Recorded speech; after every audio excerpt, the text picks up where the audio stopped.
지금 보여지는 환경이 아니라 하나님께 뿌리를 내려라 라는 제목으로 하나님 말씀을 함께 묵상합니다. 우리는 지난주에 북이스라엘의 죄를 지적하기 위해서 그 주변국들의 죄를 먼저 다루시는 하나님을 묵상했습니다. 그리고 성경은 오늘 우리에게 아모스서에 언급된 나라들의 그 죄의 모습을 통해 말씀을 듣는 우리가 그저 그 나라들의 죄라고만 생각하지 않고 그 나라의 모습이 바로 나의 모습이라는 깨달음이 있기를 교훈하고 계십니다. 다시 말씀드리면 다메섹이라는 한 사람, 에돔이라는 한 사람, 암몬이라는 한 사람인 우리에게 각 사람 속에 내재되어 있는 내면 세계를 성경 말씀을 통해 드러내 보여주면서 내 자신도 모르는 문제를 정확하게 진단해주며 그 문제에 대한 답까지 제시해주고 있다는 것인데요.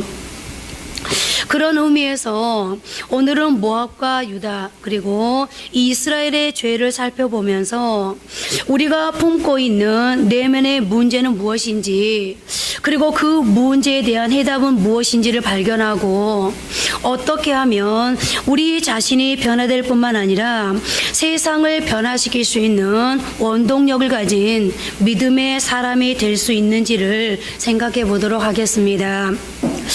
아모스 2장 1절부터 3절은 모압의 죄에 대해서 말씀하고 있는데요. 모압의 죄는 한마디로 감정만 가지고 산 죄였다고 할 수 있습니다.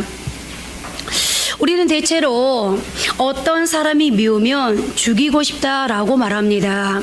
그런데 모압 사람들은 진짜로 그 사람을 죽였습니다. 국가적인 감정으로 전쟁을 벌이는가 하면 사람들을 무차별하게 살상했습니다. 특히 모압은 에돔을 미워했던 것 같은데요. 어느 정도로 미워했는가 하면 전쟁에서 이기고 난 다음 에돔 왕의 뼈를 재로 만들어 갈아버렸을 정도였습니다. 그리고 하나님은 분노 때문에 그렇게 잔인하게 사람을 해치는 모압을 기뻐하지 않으셨습니다. 오늘 모압을 향해 심판을 경고하시는 하나님의 메시지를 들어보십시오. 모압에 불을 보내리니. 그렇습니다. 하나님은 분노로 일하는 것을 좋아하지도 용납하지도 않으십니다. 그래서 바울은 에베소서 4장 26절 27절에서 이렇게 경고하고 있습니다.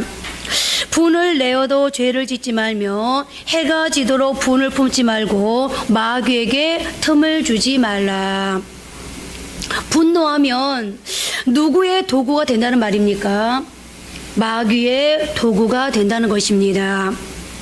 마귀가 일할 수 있게 만들어주는 경로가 바로 분노, 즉 감정이 격해지는 것이고 무슨 일을 하든지 감정으로 일하며 무너지게 되어 있습니다.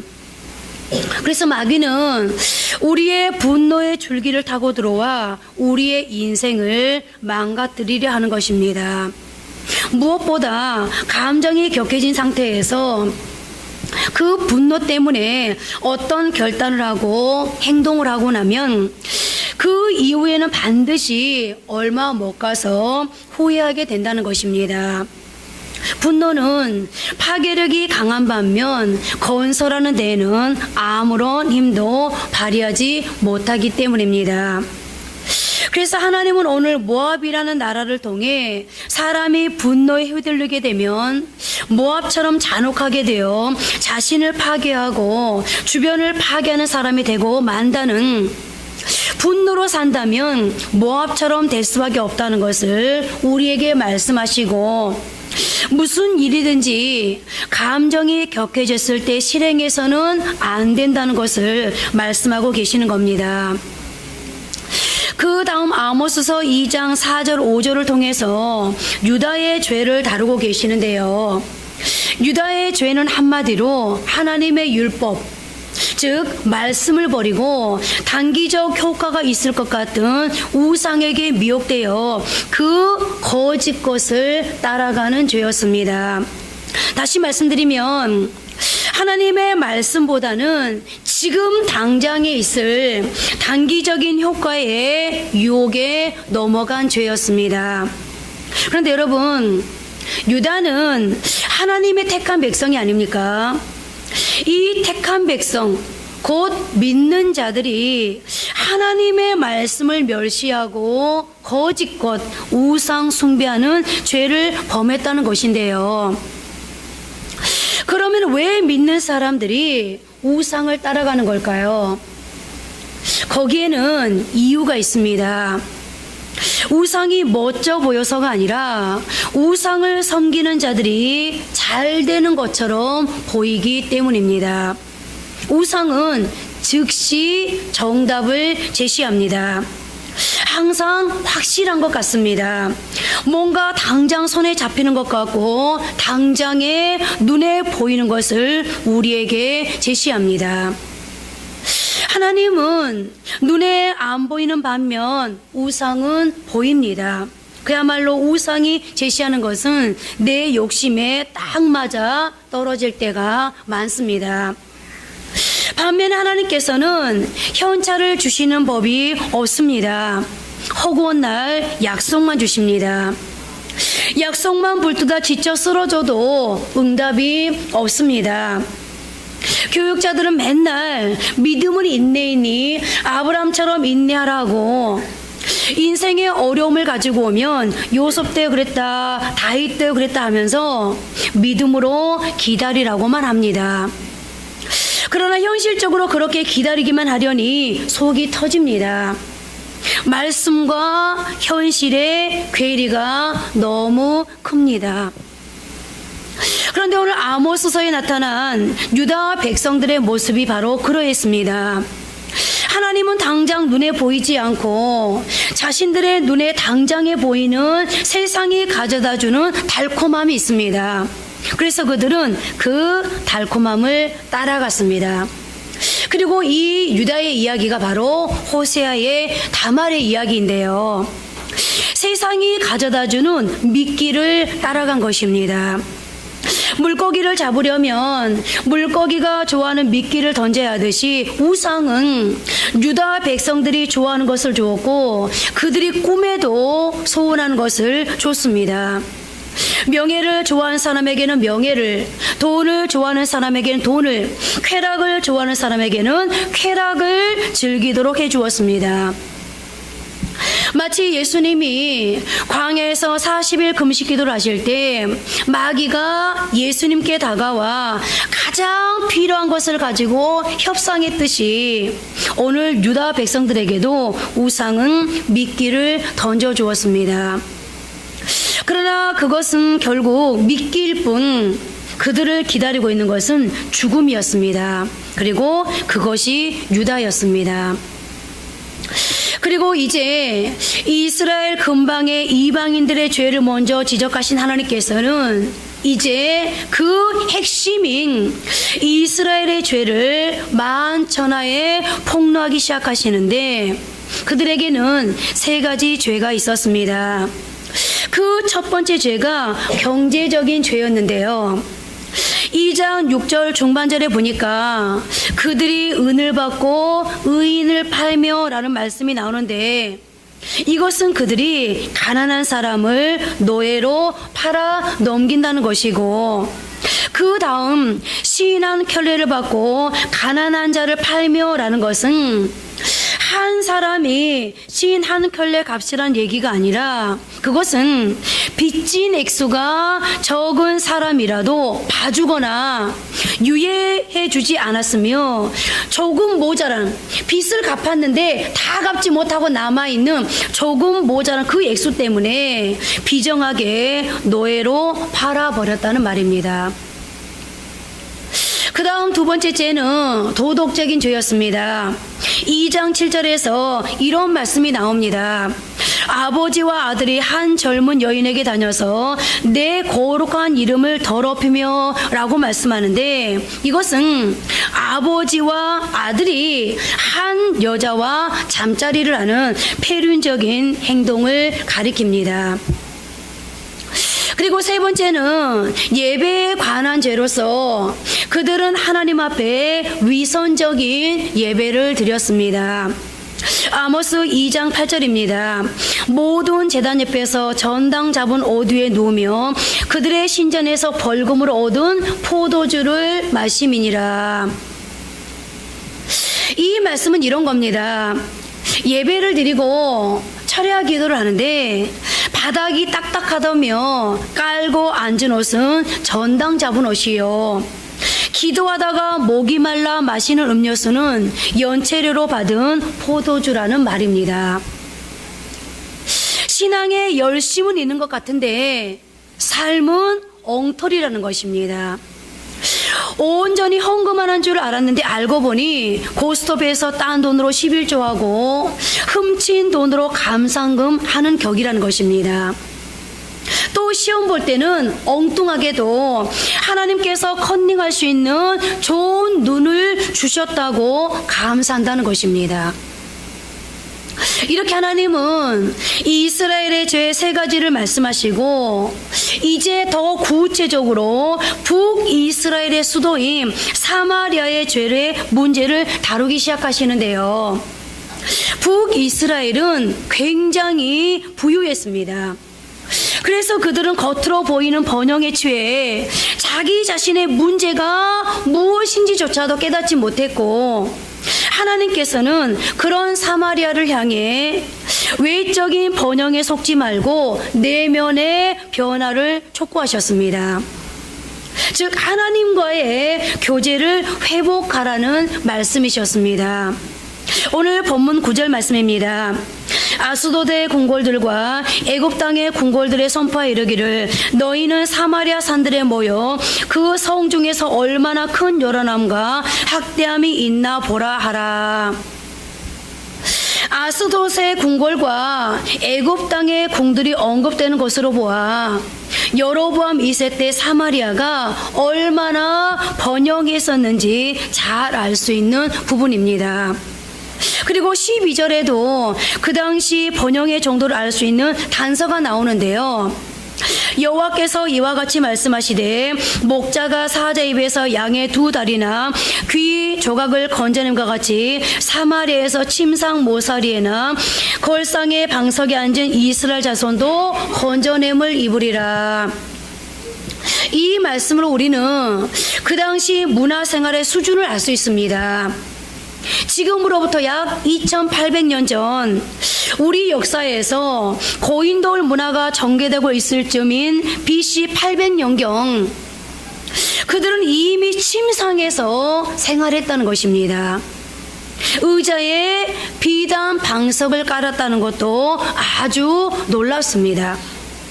얼마나 호사를 누리며 잘 살았는지 알 수 있는 단면입니다. 또 15절 말씀을 보십시오. 겨울궁과 여름궁을 지니니 상하궁들이 파괴되며 큰 궁들이 무너지리라. 여호와의 말씀이니라. 여기 여름궁과 겨울궁이라니 무슨 말입니까?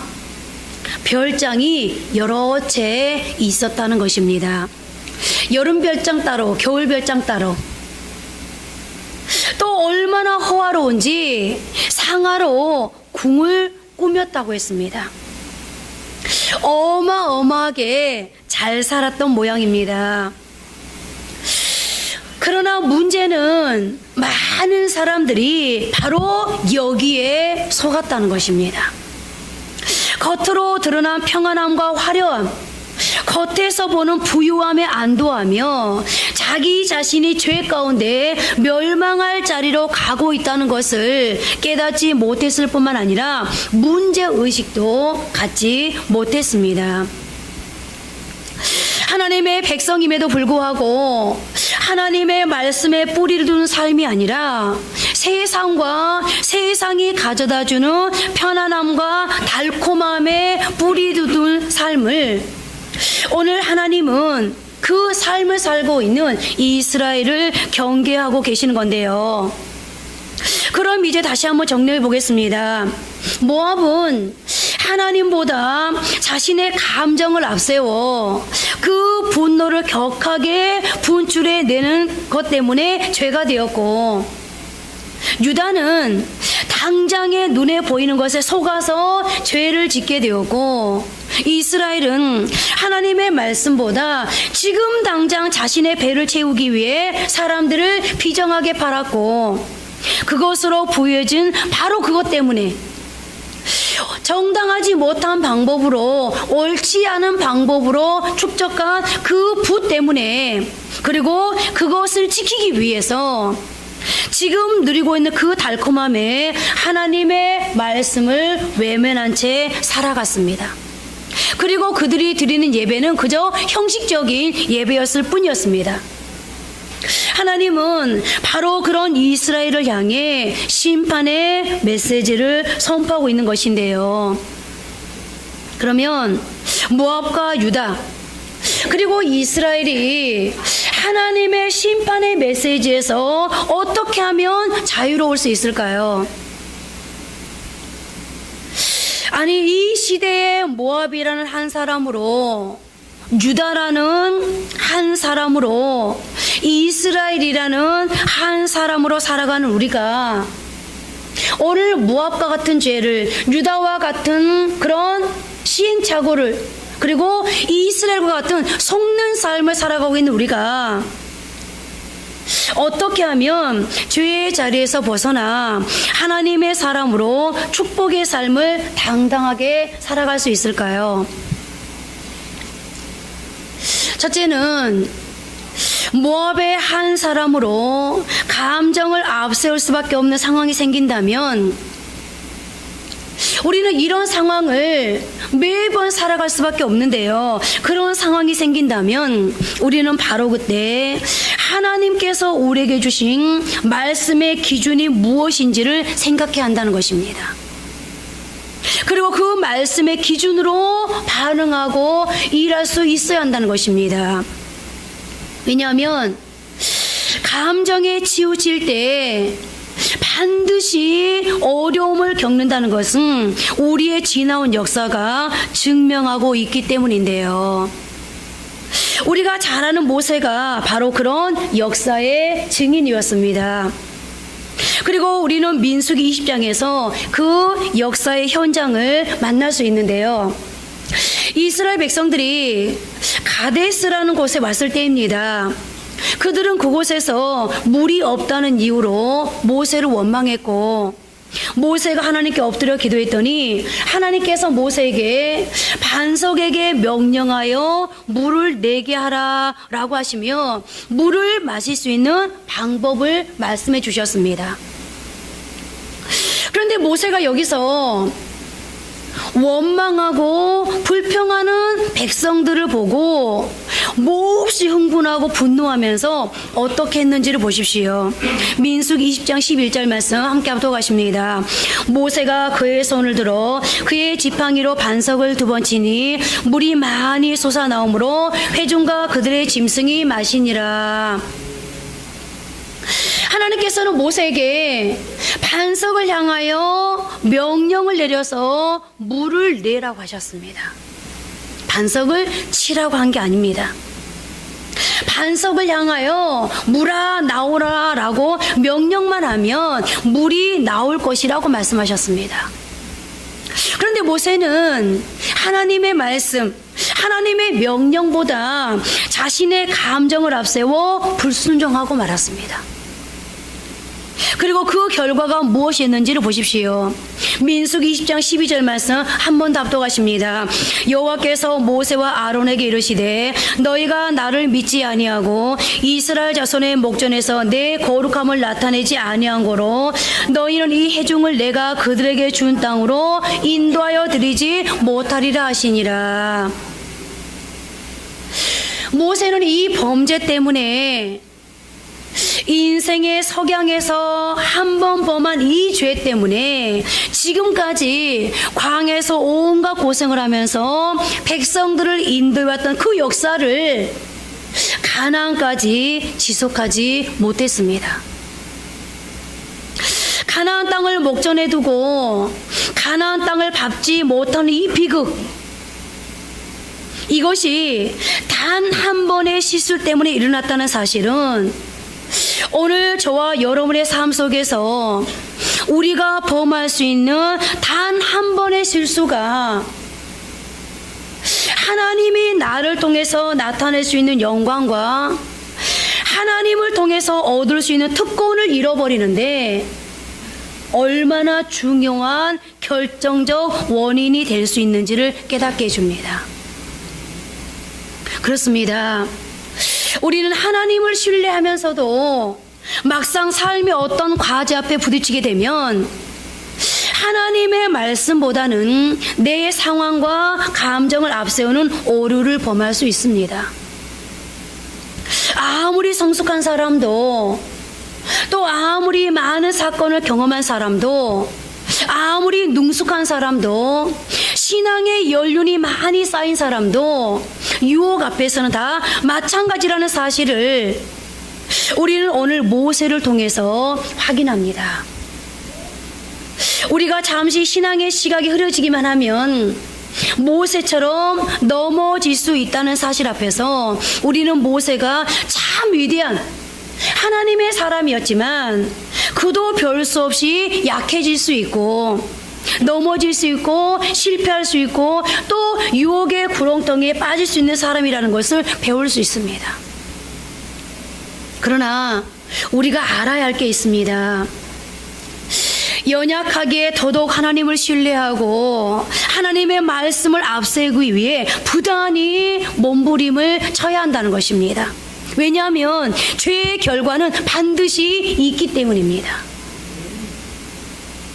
이제 우리는 무슨 일을 하든지 분노의 감정으로 반응하고 대처하면 반드시 그에 상응한 대가를 치러야 된다는 사실을 오늘 모세에게 배워서 순간순간 하나님의 말씀의 기준을 붙들 수 있는 그런 신앙의 실력자들이 되시기를 바랍니다. 두 번째로, 유다의 한 사람으로 당장에 손에 잡힐 것 같은 유혹 앞에서 흔들리는 삶을 살아가는 사람에게는 어떤 처방이 필요할까요? 저는 당장에 손해를 좀 보더라도 말씀의 표준을 고수하라는 것을 여러분들께 말씀드리고 싶습니다. 다시 말씀드리면 손해보는 결정을 내릴 수 있어야 한다는 것입니다. 왜냐하면 예수 믿기로 결단한 일에는 믿음 때문에 세상에서 손해보는 일도 감내한다는 뜻도 담겨 있기 때문입니다. 예수 믿는다는 것은 손해보는 일이 있더라도 주일 성수하는 일에 우선순위를 두는 것입니다. 돈 좀 덜 벌고 점수 깎이는 일이 있더라도 그것 때문에 흔들려서는 안 됩니다.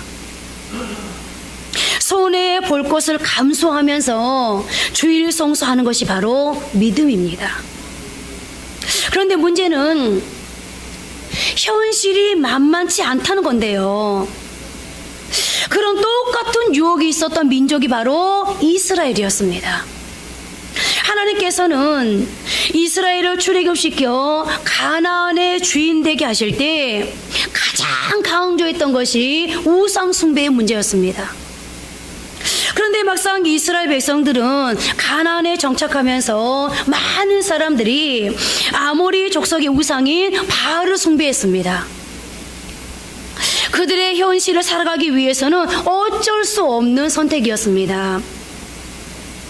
왜냐하면 이스라엘 백성들 입장에서는 농사를 지어야 되는데 농사법을 잘 몰랐습니다. 그러다 보니 자연스럽게 바알 신, 즉 농사의 신이며 비의 신인 바알의 영향을 받을 수밖에 없었던 것입니다. 그리고 그런 상황에서 그 누구도 나서서 바알 신에게 가서는 안 된다고 바른 소리를 하는 사람이 없었습니다. 만약 바른 소리를 한다면 그에게는 곧바로 비 안 오는 것을 책임질 수 있느냐는 비난의 화살이 쏟아질 것이 뻔했기 때문입니다. 그래서 많은 사람들이 당장에 주어지는 이익 앞에 침묵했습니다. 뻔히 잘못된 일인 줄도, 하나님 앞에 불순종하는 것인 줄을 알면서도 말입니다. 그렇습니다. 사탄은 우리의 눈앞에 당장에 좋은 것, 필요한 것을 가져다 주면서 우리를 유혹합니다. 사탄은 우리를 연구합니다. 내한 사람을 넘어뜨리기 위해서 매일 우리는 잠자지만 사탄은 잠도 자지 않고 전략을 세웁니다. 그렇다면 우리는 그 사탄의 전략 앞에서 어떤 전략을 가지고 나가서 싸워야 할까요? 여러분들, 하나님이 도와주시겠지, 하나님이 내 편 되어 주시겠지, 막연히 그렇게 우리가 삶을 살아간다고 우리가 승리할 수 있는 것은 아닙니다. 내가 하나님을 믿기 때문에 하나님과 동업해서, 하나님과 협력해서 뭔가 전략을 세울 수 있어야 합니다. 그 전략이 무엇일까요? 이 땅에 있는 모든 것의 가치 비중이 다 똑같지 않다는 생각을 전제로 가장 중요한 것이 무엇이고 덜 중요한 것이 무엇인지 가장 중요한 것부터 먼저 하고 거기에 좀 더 힘을 기울이는 것, 그 전략적 사고를 가지고 살아가는 것, 그것이 바로 마귀에게 속지 않는 비결입니다. 이 기준은 분명히 해야 됩니다. 그렇다면 우리 그리스도인들에게 가장 중요하고 가치 있는 것이 무엇이겠습니까? 오늘 여러분들께 예수 믿는 사람으로서, 아니 하나님을 신뢰하기 때문에 여러분들의 인생을 살아가면서 가장 비중을 두고 있는, 가장 가치 있다고 느끼는 첫 번째 것이 무엇입니까? 라고 물어보면 여러분들 어떻게 대답할 수 있으실까요? 여러분들, 막연히 인생을 사시면 안 됩니다. 그렇기 때문에 계속 우리가 사탄한테 어제 속았던 걸 오늘도 속고, 오늘 속은 걸 내일 안 속을 것 같지만 내일 또 속는 거예요. 이 전략적 사고를 분명히 해야 되는데요, 우리 그리스도인들에게 가장 중요하고 가치 있는 것은 두말할 것도 없이 하나님의 명령인 말씀이고, 교회의 가장 중요한 가치는 바로 십자가와 부활입니다. 그렇다면 이제 답이 나오지 않았습니까? 마귀가 세상에 어떤 것으로 유혹한다 할지라도 그리스도인인 나는 우선 말씀으로 표준 삼고 말씀의 잣대로 결정하면 되는 것입니다. 그것은 교회도 마찬가지입니다. 그리고 그 방법이 바로 예수님께서 사탄을 물리친 최고의 전략이었습니다. 리처드 코치가 쓴 80대 20의 법칙이라는 책이 있습니다. 그 책에서는 성공하는 사람들이 하나같이 전략적인 발상과 접근을 하고 있다고 말하고 있는데요, 80대 20의 법칙이란 집중하는 20%에서 80%의 결과가 산출된다는 것입니다. 그리고 저는 이 이야기가 바로 전략적 사고라고 생각합니다. 그리고 그 실예를 사도행전 6장에서 보여줍니다. 사도행전 6장에 보면 예루살렘 교회 내에서 히브리파 사람들과 헬라파 유대인들 사이에 분쟁이 일어났습니다. 그때 사도들은 전략적 사고를 가지고 그 문제를 풀어나갔습니다. 그들은 먼저 일꾼을 세웁니다. 그런 다음 전략적으로 다음 과제에 집중합니다. 사도행전 6장 4절에 보니까 우리는 오로지 기도하는 일과 말씀 사역에 힘쓰리라. 무슨 말입니까? 사도들은 가장 중요한 것을 붙들고 문제를 풀어 나갔다는 것입니다. 사도들이 기도하는 일과 말씀 전하는 일, 즉 20%의 핵심에 집중하면 나머지 80%의 문제가 전부 해결될 것을 그들은 믿었습니다. 그래서 그들은 그렇게 시행했습니다. 그리고 그 전략적 사고를 보여주는 대표적인 말씀은 너희는 먼저 그의 나라와 그 일을 구하라. 그리하면 이 모든 것을 너희에게 더하시리라 일 것인데요. 여러분 앞에 세상이 가져다준 어떤 유혹이 있습니까? 사탄이 속삭입니까? 당장의 소원이 성취될 수 있다고 미끼를 던지고 있습니까? 그러나 속지 마십시오. 오늘 이스라엘이 유다가 거기에 속았다가 심판을 피하지 못했습니다. 이제 우리는 하나님의 말씀을 표준 삼고 잣대 삼는 전략적 사고를 가진 전략적 삶을 살아가심으로 당장의 눈에 보이는 어떤 유혹에 속지 않고 승리하실 수 있는 전천후 신앙인이 되시기를 바랍니다. 이제 마지막 세 번째로, 지금 눈앞에 보이는 평안함과 화려함이 전부인 줄 알고 그것에 뿌리를 내리고 살아가는 사람들, 즉 이스라엘의 한 사람으로 살아가는 사람들에게는 어떤 처방이 필요할까요? 이렇게 말씀드리면, 아니 오늘 이스라엘처럼 단 하루라도 좋으니까 그렇게 여유롭게 한번 살아봤으면 소원이 없겠네요 라고 말씀하시는 분들이 계실지도 모르겠습니다. 아까 말씀드렸던 것처럼 여름에 가는 별장, 겨울에 가는 별장을 따로 두고 상하로 집을 지을 만큼 그렇게 좀 여유있게 살아보는 것이 제 평생의 소원입니다. 그런데 그게 뭐 죄가 된다는 겁니까? 그렇게 말씀하시는 분들이 계실지도 모르겠는데요. 물론 그렇게 평안하고 여유롭게 사는 것이 다 죄가 되는 것은 아닙니다. 왜냐하면 하나님께서도 하나님의 백성들이 그렇게 살기를 바라시고 그것이 하나님이 우리에게 주시고자 하시는 궁극적인 복입니다. 그런데 문제는 그 평안함과 여유로움이 하나님께로부터 왔다는 걸 잊고 사는 데에 문제가 있습니다. 오늘 이스라엘 백성들, 사마리아 사람들이 그랬는데요. 그들은 지나치게 사람을 의식하고 세상의 것에 집착하면서 하나님을 잊어버리고 말씀을 멸시하는 게 문제였습니다.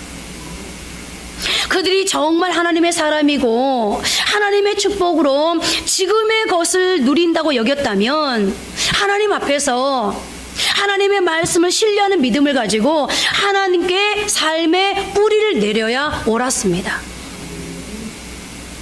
그리고 지금 내게 주어진 삶의 정도가 아니라 하나님께 뿌리를 둔다는 것은 진정한 원천에 뿌리 내리는 것을 의미하는 것이기 때문에 외부적인 어떤 어려움이나 난관, 더 나아가 어떤 큰 축복의 요소들이 내게 찾아온다 할지라도 흔들림 없이 하나님을 바라보고 찬양할 수 있어야 했습니다. 그런데 지금 이스라엘, 사마리아의 근본적인 문제는 하나님께 뿌리를 두지 않고 사람에게, 다른 사람에게 내가 어떻게 보여질까, 거기에 초점을 맞췄습니다.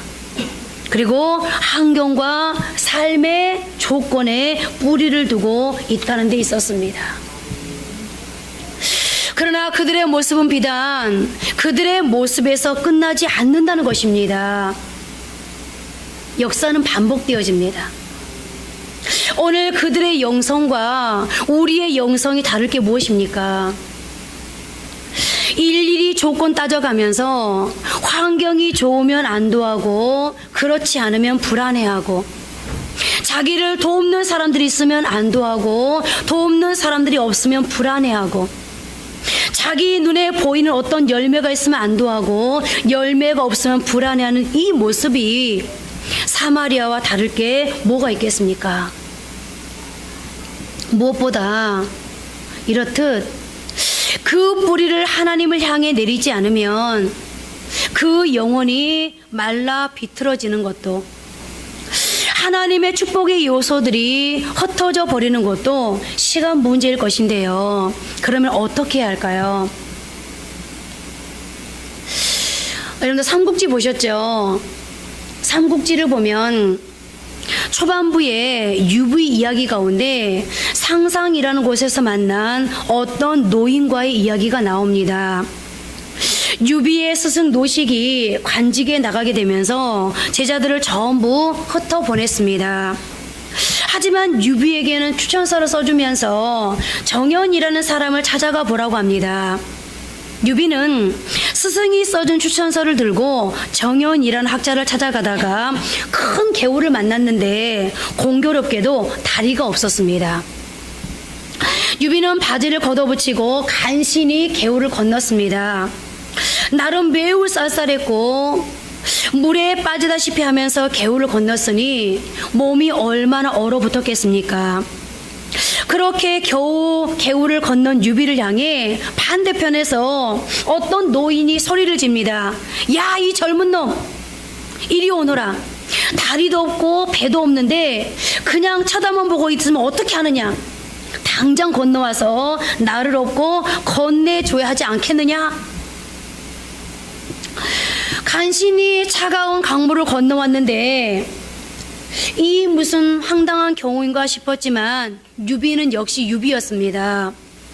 그는 참으로 겸손하게도 그렇게 막무가내로 호통을 치는 노인을 외면하지 않았고 다시 건너가 그 어른을 업었습니다. 그런데 업고 보니 노인은 생각보다 훨씬 무거웠습니다. 그러나 유비는 노인을 업고 휘청거리는 발걸음으로 개울을 건넜습니다. 힘도 들고 온몸이 점점 차가워졌습니다. 그런데 노인이 자신의 보통이를 건너편에 두고 왔다는 게 아닙니까? 유비는 다시 개울을 건너려고 했습니다. 그러자 노인이 소리칩니다. 야, 이놈아, 어디 가서 찾겠다는 거냐? 내 짐은 내가 가서 찾아야지. 그 바람에 유비는 다시 노인을 업고 개울을 건너왔습니다. 그러니까 연거푸 3번이나 개울을 왕복한 것입니다. 이렇듯 유비는 신실한 젊은이였습니다. 노인이 유비에게 이렇게 말합니다. 사람에게는 10,000가지 상이 있는데 가장 좋은 것은 관상이네. 얼굴이 좋아야 하고 그 다음에는 신상이 좋아야 하네. 그런데 그것보다 더 좋아하는 것이 바로 심상이라네. 자네는 바로 그 마음의 상이 좋구나. 내가 조금은 무례하게 굴었지만 자네는 왜 나를 도와주었는가? 라고 이야기가 시작되면서 그렇게 유비와 오랜 시간 동안 이야기를 나눈 노인은 선물로 지혜를 하나 선물하겠다면서 고목 하나를 보여주었습니다. 그리고 아무 말도 없이 사라져 버렸습니다. 그 나무를 주의 깊게 바라보던 유비는 무언가를 깨닫고 그 자리에서 추천서를 찢어버렸습니다. 그리고 누상촌으로 돌아가 돗자리 장사를 했는데요. 그렇다면 유비는 과연 그 고목에서 무엇을 깨달았을까요? 유비가 유심히 쳐다보니 고목은 높은 가지부터 말라가기 시작하고 있었습니다. 그리고 뿌리에 가까우면 가까울수록 땅에 가까울수록 새 줄기가 싱싱하게 나오더라는 것입니다. 그것이 바로 노인이 말해준 가장 중요한 핵심이었습니다. 높은 가지, 즉 기존의 가지에 기생에 붙어있는 또 다른 가지는 곧 말라 없어집니다. 다시 말해서 다른 사람의 도움, 외부의 것으로 높은 곳에 올라가 접붙여진들 그것은 금방 말라서 없어지지만 뿌리로부터 땅으로부터 힘을 얻어 뻗어나간 가지는 싱싱한 잎을 낸다는 것입니다. 이 진리를 깨닫자마자 유비가 가장 먼저 한 일이 추천서를 찢어버리는 일이었습니다. 유력자의 청거를 받아 그럴듯한 곳에서 일하는 것이야말로 고목에 말라버린 가지 신세와 같다는 결론을 내린 것입니다. 유비는 바닥에서부터 다시 시작하겠다는 각오로 돗자리 장사를 시작했고, 그 시절에 평생의 동지인 장비와 관우를 만나게 되었습니다. 밑바닥부터 자기 사람들을 모아 나가기 시작한 것입니다. 그리고 바로 이것이 뿌리로부터 얻는 힘, 땅으로부터 얻는 힘입니다. 그리고 이것은 비단 소설 삼국지만의 이야기는 아니라고 생각합니다. 우리에게도 그대로 적용해 볼 수 있는 이야기입니다.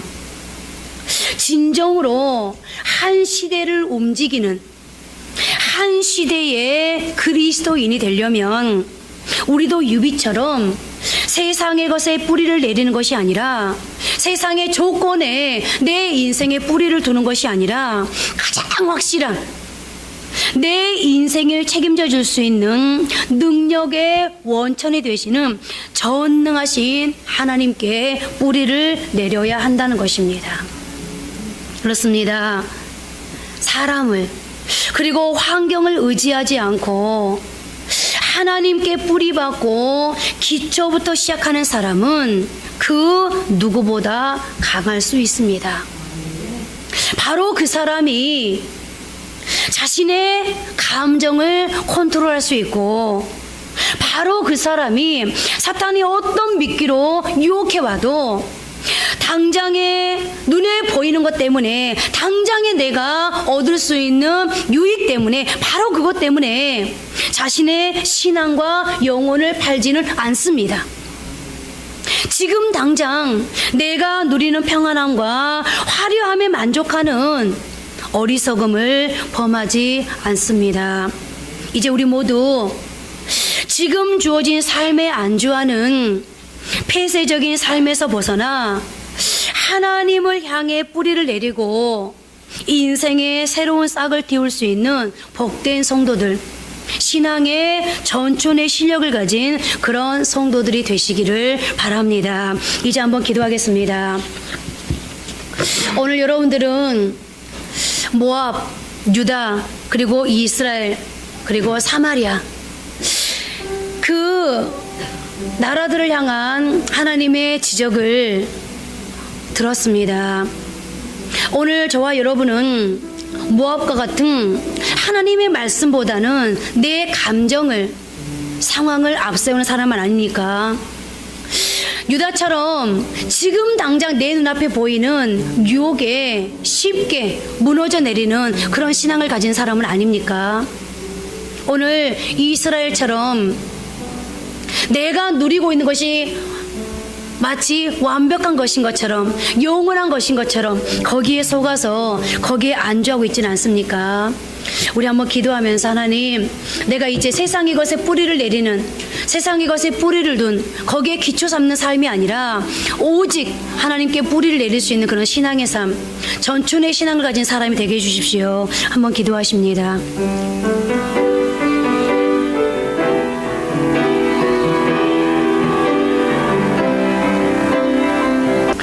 하나님, 지금 당장 보여지는 것에 인생의 뿌리를 내리지 아니하고 하나님께 신앙의 뿌리, 우리의 삶의 뿌리, 인생의 뿌리를 내리기를 소원하면서 오늘 또 하나님의 말씀을 묵상했습니다.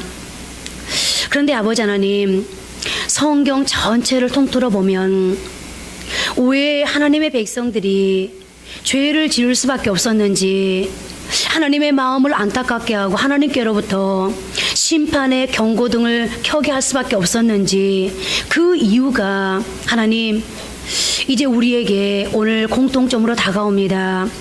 그것은 따지고 추적해 보니 딱 한 가지입니다. 하나님께, 그리고 하나님의 말씀에 하나님 신앙의 뿌리를 두지 않았다는 겁니다. 삶의 뿌리를 두지 않았다는 겁니다. 오늘 모압이 왜 감정에 치우쳐서 분노한 삶을 살아감으로 하나님 앞에 지적을 당합니까? 그것도 하나님의 말씀보다는 자신의 감정을 앞세웠기 때문입니다. 오늘 유다가 당장 눈앞에 보이는 사탄이 가져다준 미끼 앞에 왜 넘어집니까? 하나님, 그 또한도 하나님의 말씀을 외면했기 때문입니다. 하나님, 오늘 이스라엘 백성들이 하나님께로부터 큰 복을 받았는데 왜 그들이 그것에 만족하면서 하나님은 잊어버리고 지금 당장 내가 누리는 것이 마치 전부인 것처럼, 그것이 내 인생을 성공시켜주고 내 인생의 행복을 가져다주고 내 인생의 만족을 가져다준 것처럼 왜 거기에 속습니까? 그 또한도 하나님보다, 하나님의 말씀보다 세상의 것을 앞세웠기 때문입니다. 하나님, 그렇다면 오늘 우리는 본문 말씀을 들으면서 하나님, 어떤 교훈을 받고 어떤 지혜를 가지고 하나님, 이제 어떤 신앙의 결단을 가지고 돌아가야 되겠습니까? 하나님, 이제는 세상의 것에 뿌리를 내리는 것이 아니라 하나님, 오직 하나님께 전지하시고 전능하신 천지를 창조하시고 지금도 주관하시고 다스리시는 내 인생의 축복은 오직 하나님께로부터 온다는 것을 내가 안다면 이제 하나님께 뿌리를 내릴 수 있는, 바로 그곳에서부터 우리의 모든 걸 출발할 수 있는 그런 지혜로운 사람들 될 수 있도록 주여 도와주옵소서. 그래서 오늘 모압처럼, 유다처럼, 하나님 이스라엘처럼 하나님 앞에 지적당하는 사람이 아니라 오히려 하나님께로부터 칭찬받고 하나님께로부터 축복받는 그런 귀한 인생을 살아갈 수 있도록 주여 도와주옵소서. 하나님, 한 주간의 삶을 살아가면서 우리는 수많은 사건을 만나고 수많은 상황을 만납니다. 하나님, 이 한 주간에도 하나님께서 내게 말씀으로 가르쳐 주셨사오니 이제 말씀을 순간순간 떠올리고 기억하면서 하나님, 말씀의 기준 삼고 말씀을 표대 삼아서 오늘 예수님처럼 승리할 수 있는 그런 복된 성도들 다 될 수 있도록 하나님이 동행하여 주시고 우리 가운데 스승 되셔서 순간순간마다 말씀이 생각나게 해 주옵소서. 하나님이 도와주실 것을 믿고 예수님 이름으로 기도드립니다. 아멘.